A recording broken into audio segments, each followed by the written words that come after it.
కాలచక్రంలో మరో ఏడాది కనుమరుగైంది. గతేడాది మిగిల్చిన జ్ఞాపకాలను గుర్తు చేసుకుంటూ నూతన సంవత్సరానికి ప్రజలు స్వాగతం పలికారు. దేశవ్యాప్తంగా ప్రజలు న్యూ ఇయర్కు స్వాగతం పలుకుతూ విందులు సంబరాలు చేసుకున్నారు. తెలుగు రాష్ట్రాల్లో మద్యం, మాంసం, కేకులు, కూల్ కేకులు, రంగవల్లులు, కూల్ డ్రింకులు, రకరకాల రంగుల విక్రయాలు జోరుగా సాగాయి.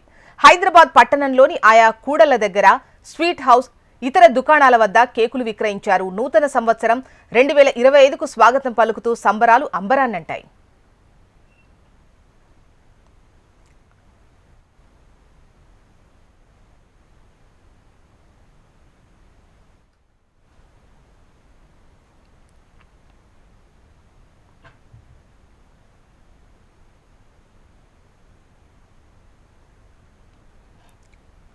నూతన వేడుకలను ప్రజలు ఘనంగా జరుపుకున్నారు. ముఖ్యంగా యువత మస్తుగా ఎంజాయ్ చేసింది. పాత సంవత్సరానికి వీడ్కోలు పలుకుతూ నూతన సంవత్సరానికి స్వాగతం పలికారు. నూతన సంవత్సరానికి ఘనంగా స్వాగతం పలికేందుకు స్నేహితులతో కలిసి వేడుకల్లో పాల్గొనేందుకు జిల్లా వ్యాప్తంగా ముఖ్య పట్టణాలు, ఫామ్ హౌస్లు, హోటళ్లను ముందుగానే బుక్ చేసుకున్నారు.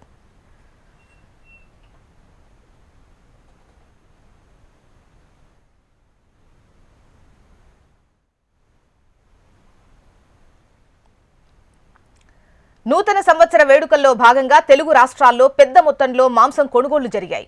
పెద్ద మొత్తంలో మేకలను విక్రయించారు. అర్ధరాత్రి 12 గంటలు కాగానే ప్రజలంతా కేకులు కట్ చేసి సంబరాలు జరుపుకుంటూ నూతన సంవత్సరానికి ఘనంగా ఆహ్వానం పలికారు.